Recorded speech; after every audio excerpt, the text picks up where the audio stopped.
Years into Trump's presidency, a deficit in confidence across government. Americans give poor marks to Trump's work across a range of issues.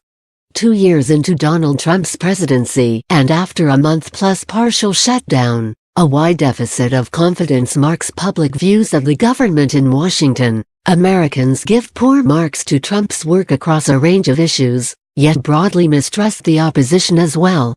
Only 35% in this ABC News/Washington Post poll express confidence in Trump to make the right decisions for the country's future.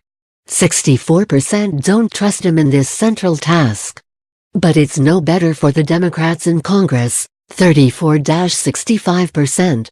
House Speaker Nancy Pelosi, 30-62%. Or the Republicans in Congress, 30-69%. That said, Trump leads the pack in negative intensity. Nearly half of Americans, 48%, say they have no confidence at all in the president, compared with 37% who say that about Pelosi. 30% have no confidence in Republican lawmakers in Congress versus 29% for the Democrats. The poll, produced for ABC by Langer Research Associates, finds Trump underperforming the tepid expectations that greeted him when he took office. In the biggest gap, 50% of Americans expected him to do a good job handling the deficit. Just 33% say he's in fact doing so, a 17-point deficit. He likewise trails expectations by 12 percentage points on handling the economy, 11 points on healthcare, and 4 to 9 points on a range of other issues. Trump's challenges extend to his personal ratings as well. Just 32% see him favorably as a person, 59% unfavorably, a scant 2 points from Bill Clinton's record-low favorability at the height of the sex scandal that led to his impeachment. Even then, Clinton's job approval at the time was 64%. Trump's is 37%, as reported Friday, the lowest on record for a president at this point in office in polls back 72 years. The public divides about evenly on whether Trump is a strong leader, then goes sour on other scores. Majorities from 56 to 65% rate him negatively on having brought needed change to Washington, having the right personality and temperament for the office, being a good political dealmaker, being honest and trustworthy, and understanding the problems of people like them. That last item, empathy for others, can provide cushioning for a politician when the chips are down, as it did for Clinton and Barack Obama alike. Numerically, it's Trump's weakest attribute. Groups. Demonstrating the importance of perceived empathy, among those who think Trump understands their problems, 91% also approve of his work in office, compared with just 9% of those who don't think he understands them. Still, even parts of his base find Trump unlikable. 29% of evangelical white Protestants, 24% of strong conservatives, and 22% of Republicans see him unfavorably as a person. Unfavorably soars, of course, among his political detractors. Gender gap. Then there's the gender gap.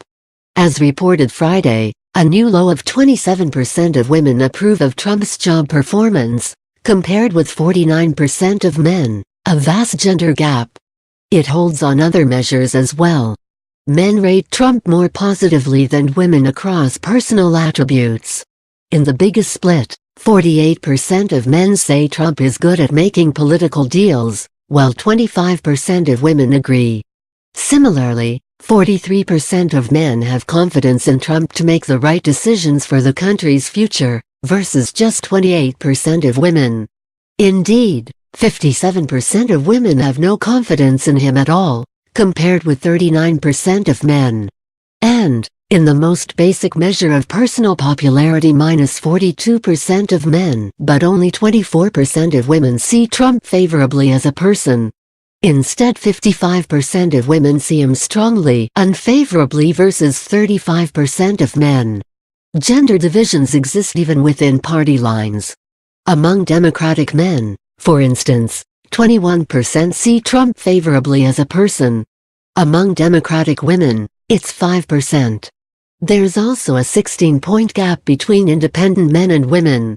On issues, as noted, Trump's underperformance versus expectations when he took office is biggest in terms of handling the federal deficit and the economy, and his shortfalls on these reach across party lines.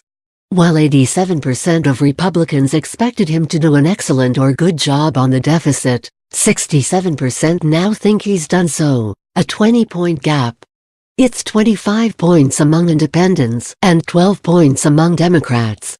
On the economy, he trails expectations by 12 points among Democrats, 18 points among independents, and 8 points in his own party. Methodology.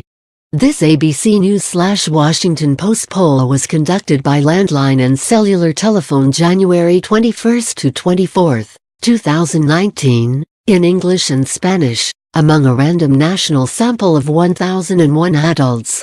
Results have a margin of sampling error of 3.5 points, including the design effect. Partisan divisions are 32-24-37%, Democrats, Republicans, Independents. The survey was produced for ABC News by Langer Research Associates of New York, with sampling and data collection by Abt Associates of